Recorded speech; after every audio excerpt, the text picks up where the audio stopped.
Greetings, peeps.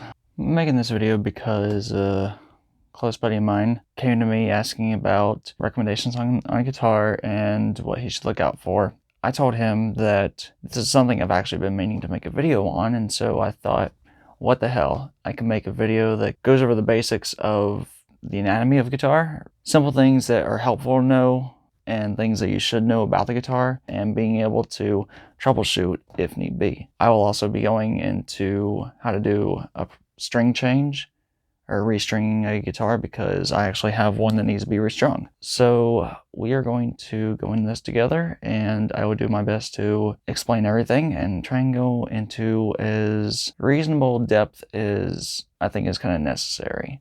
Let's get down to looking at the guitar. Alrighty, so the main aspect of the guitar, this is the body, where everything is held. You got the body, your pickups, the bridge, master, tone, pickup selector switch, just very basic stuff. The important thing about the bridge, this in conjunction with the bend of the neck, that will be the determining factor of how close the strings are going to be to the frets or the action. The thing about the pickups, though, is that you also want the pickups to be at an appropriate height as well. For myself, I like a nice halfway point where the pickups are fairly close to the strings to be able to really pick them up and what the vibrations that are going about them, but also decent enough away so that even if you're really just digging in and jamming, that this string does not contact the pickup. The reason I have a piece of foam here in the back is because whenever this string vibrates, the string will vibrate all throughout. You'll have some excess harmonics that you might not want depending on what you're playing. So having this piece of foam right here kind of mutes it off and cuts it off so that the sound is fairly well focused. So I'm going to move down to the neck, and here you just have the neck, which is mainly your back piece, and the fretboard, which is this rosewood piece. I keep on forgetting if this is rosewood or ebony. I think it's rosewood, very dark rosewood. So on top of the fingerboard, you'll have the frets. Whenever the string goes in between the frets, that's what creates the note. Now with the frets, what you also want to make sure of whenever you're buying a guitar, or determining whether it needs work on, take your hand around the neck, and go up and down, and you'll feel where these edges are sharp or smooth. If they're smooth, then you'll have a beautiful playing experience. If they are sharp, then you might want to get that worked on or take it to a professional, because this is very time consuming. But you'll want to have these sanded and rounded off, because whenever you're playing, it can really cut your fingers and make you not want to play your instrument. Also, you'll want the frets to be well even and well polished, because whenever you're doing bends, if you have little peaks and valleys within the frets, this can cause the string or the sound to go dead, or it'll just kind of have an abrupt stop. A very well leveled and polished fret will create a nice, smooth, continuous sound.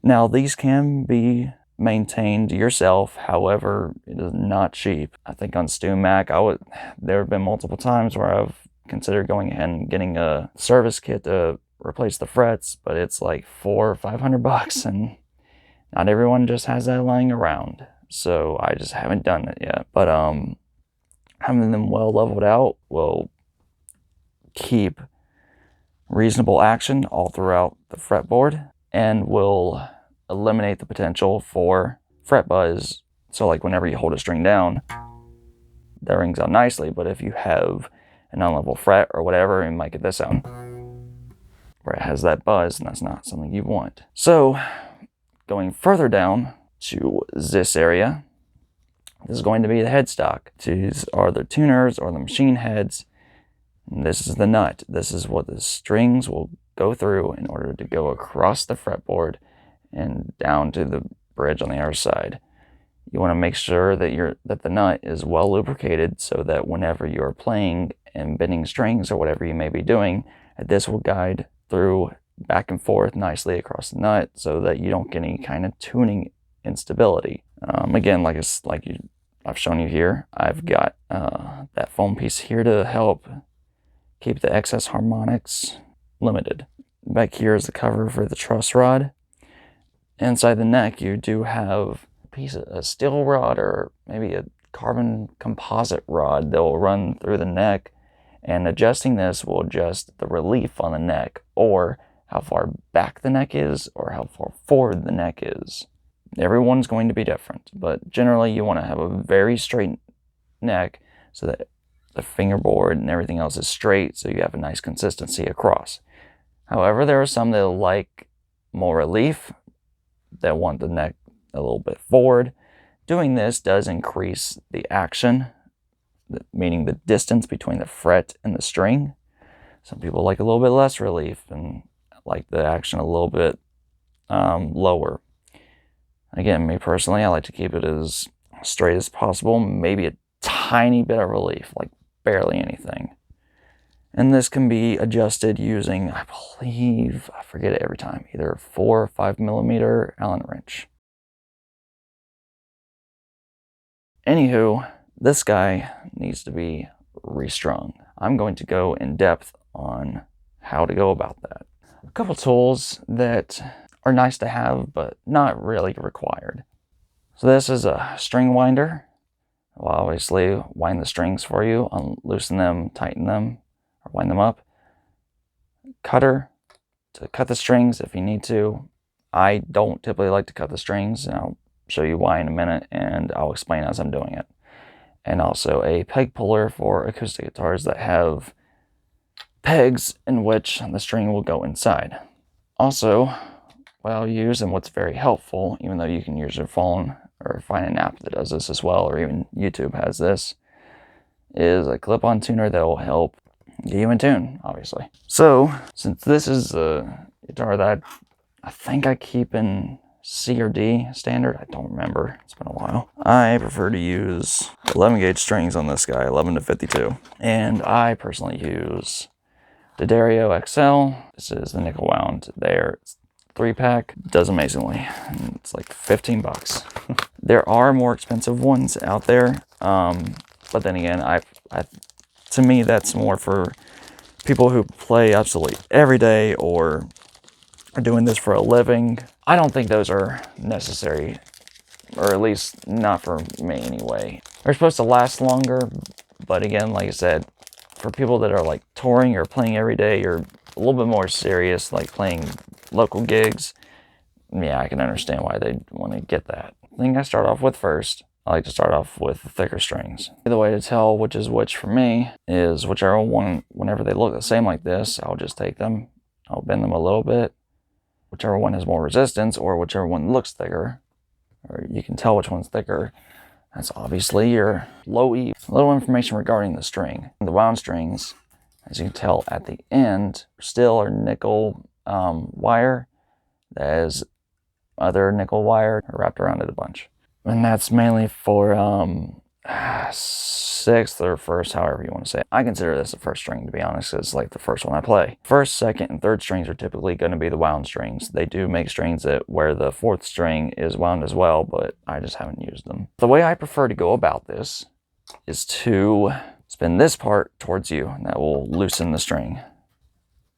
And then you'll just take it out as such.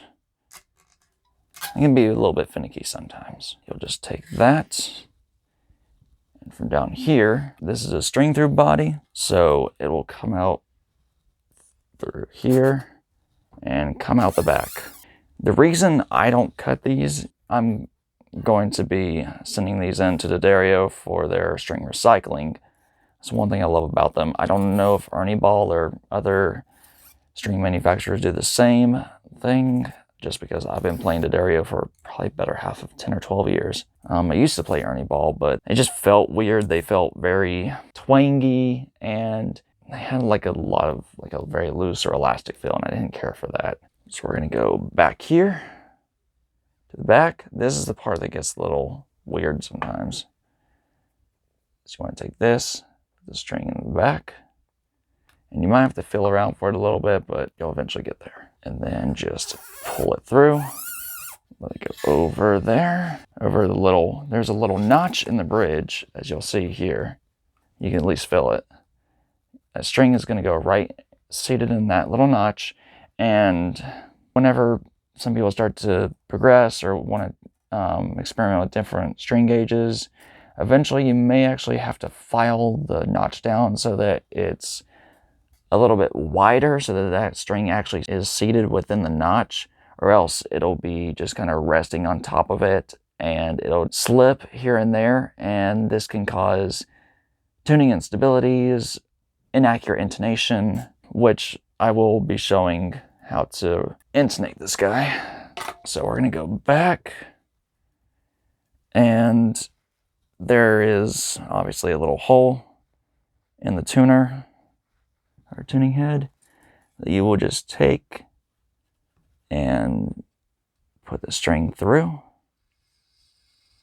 like that. And what I like to do once I've got it through here, because of messing around with it like that, this does create some slack towards the body.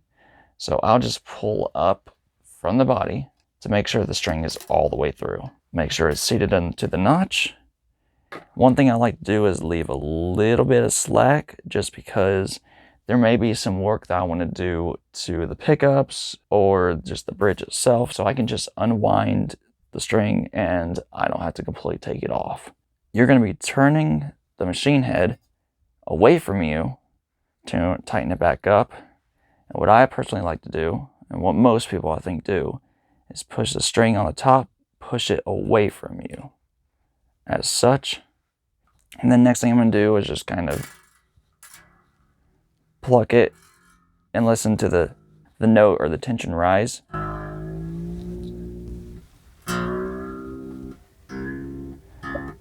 And when it gets to that kind of pitch, and it's fairly taut, I will leave it be.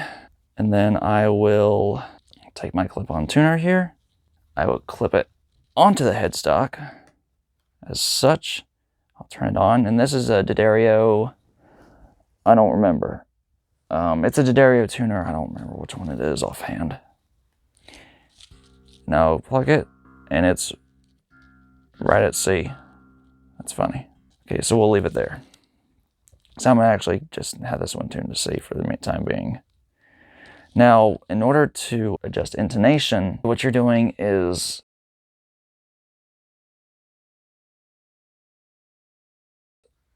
putting your finger up at the 12th fret. It's the midway point between the bridge and the nut.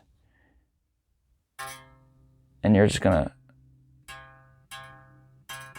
play it, and then you'll look on the tuner. What you'll notice is that is actually a little bit sharp. So theoretically, what you would do whenever it's sharp is you will push this, oh fuck, what's it called? Bad video. Doing great. You will take this piece and push it back by, I think it's tightening or loosening. Some of my guitars, you tighten them to push it back, and the other ones you loosen them, push it back. So on this one, I don't remember which one it is, but that's essentially how you adjust intonation. However, I don't like to do it from there, because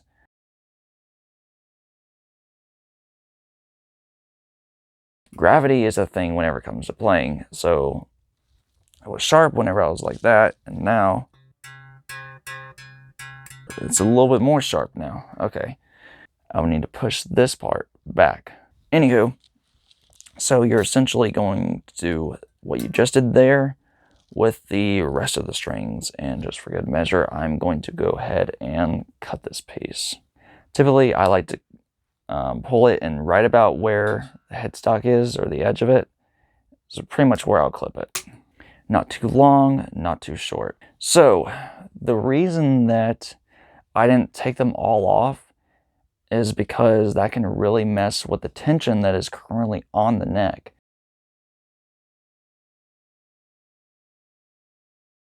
Whenever you're messing with the tension on the neck in such a drastic measure, you may have to go and redo the truss rod to make adjustments, and it kind of just puts the wood into shock. But that is essentially how you change a string, tune it, and check intonation.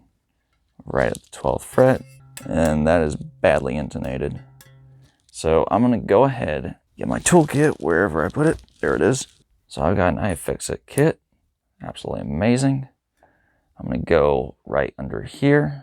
I'm going to, so in order to lower the height of the pickup, this screw in the middle, you'll turn it to the left. Or, okay, there we go. Okay, I was a little stuck in there. So now, go back to this one. I'm just gonna turn it to the right because I think that's the way to do it. Okay, now to the right pushes it to the left. Okay, so I want to turn it to, twist it, the screwdriver to the left, push it back, and you want to do this just by like millimeters because the slight movements of that piece will cause very drastic changes. And whenever you do that, you'll have to go back and retune it. Once you have it retuned, and then check it again. 12th fret. And actually that's pretty well on point, so we're gonna go with that. I'm gonna go ahead and restring this whole guy. I wanted to go over some potential confusion, especially with G string here. This can be a little bit confusing. So with this, you're going to, for detuning it, you'll push it away from you, or push it away from you, twist it away from you. And that will loosen up the string. I ended up deciding to tune this to E flat. I noticed that with this tuner that I'm using, it doesn't exactly pick up notes below D very well. I was trying to tune this in the C standard. It kept flipping between whenever I was supposed to be on C. It was saying I was in F and kept flashing between and then giving me a bunch of different tunings. So I'm like, let me not, for the purpose of this video, let me just tune into E flat. So for this one again, I'm going to put the string through the back of the body. This is the part around the G string. Around the 4th string is whenever things will can get weird, and you just kind of, all innuendo aside, you just have to feel around for the eyelid of the ferrule. Now that it's through, we're going to pull it out. And again, as I demonstrated previously, you are going to twist this whichever way allows for the eyelet to be facing you. I got a little bit of slack. Now I'm going to start twisting it towards me.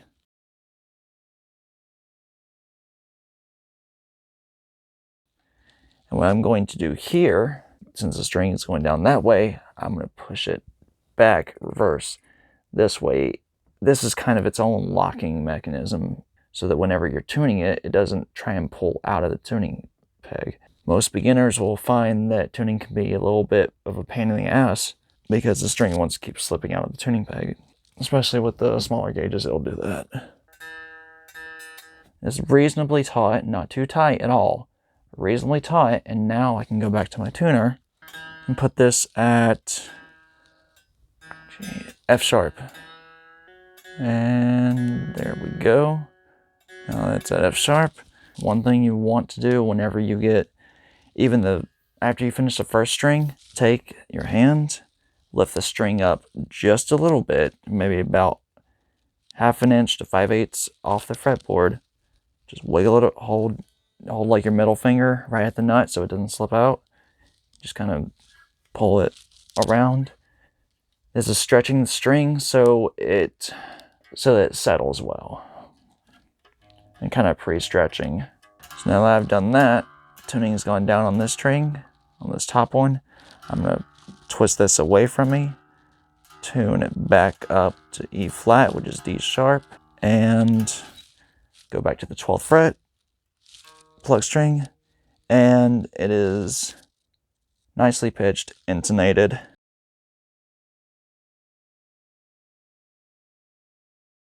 Do the same thing with this guy. Hold finger at the nut. Pull it up a little bit just until you feel some resistance. You don't want to pretty much try and yank this off the fretboard. You want to give it a decent tug. And I know that that's a really scary thing to do for some beginners, so for beginners, I'd recommend just half an inch off the fretboard, wiggle it around some, because that can be a little scary until you kind of get the feel for how much tension is too much.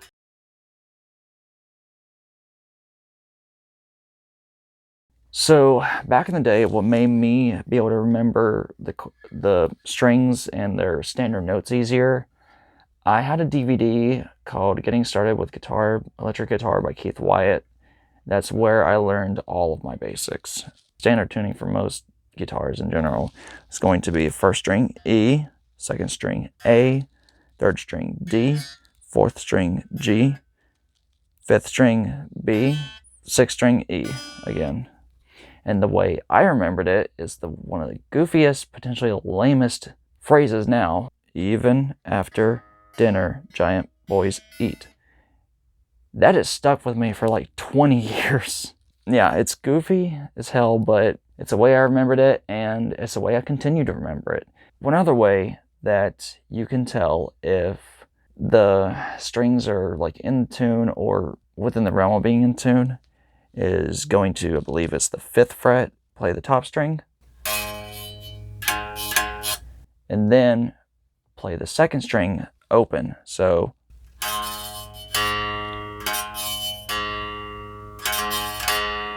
and if they're in like what sounds like a harmonic balance, then they're within like margin error of being sharp or flat, which that is actually a little sharp, I think. There we go. Or maybe that's, there we go. Now, very nice. I'll cut the video off, finish the rest of this, and have a little jam, and go over last thoughts or anything that might come up in my head that I need to feel like mentioning, I will. Alrighty, welcome back. So I did end up tuning this back down to like C sharp, D flat, just because I got it hooked up and I was able to run the tuner on the stock tuner on Pro Tools with it. So yeah, oh, by the way, saddles. Before I even looked up what these are actually called, because I kept forgetting, it popped in my head and these were saddles. One thing that I did not mention that I just looked at and forgot to mention, this is probably something that not many beginners are going to want to do by themselves, just because it can be kind of a very frightening experience to do, but it does actually help. I've done this to all of mine that are bolt-on necks. If you take the proper screwdriver, or something like standard Phillips head, and give each of these a quarter turn to the left to loosen, like, okay. So you get up to the tuning you want. Go ahead and loosen these a quarter of a turn, no more, and then retighten them. This is called cracking the knuckle, and it's from what my research has shown, it's something that was part of a standard procedural setup for the guitar to ensure that there's proper contact with the neck to the body. Let me actually demonstrate as far as the pickups and the height, how that can vary and how that can change the overall sound. All right, so I'm going to take my screwdriver and I'm going to lower the pickups again. Okay, yeah, that's fairly flat. Okay, so the pickups were about, the pickup on the bridge was about that flat. So now I'll start doing, give me just a moment. Didn't entirely plan this, but we'll do it. Now you'll be able to hear this. Okay, so this is with the pickups being pretty much to the body and not to the strings.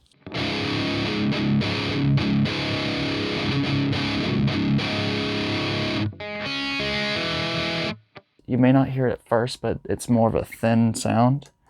Now if you take and raise the pickup halfway between the base of the pickup ring and the strings, but leave enough room for them to kind of have air to move around in a sense.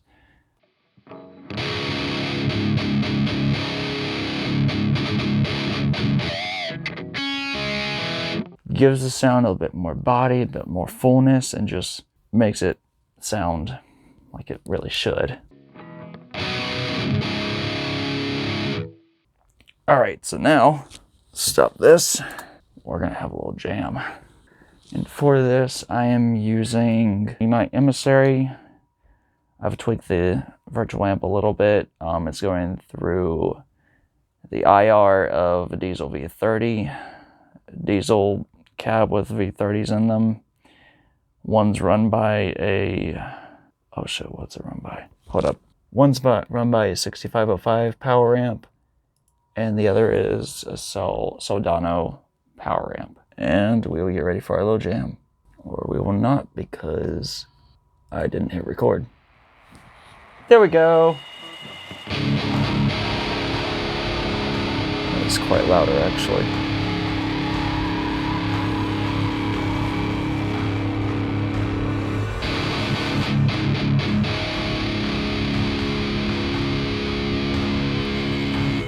That should be fine now.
Shit, I don't remember the timing. Hope I get this.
And I fucked it up. There. Stop. No, stop. Okay. Anywho, that is that. That is basically, along with a little jam, how do you restring a guitar. I hope I made this fairly simple. If there's things that you may be confused on, please feel free to comment. Maybe I can do a detailed video later explaining more.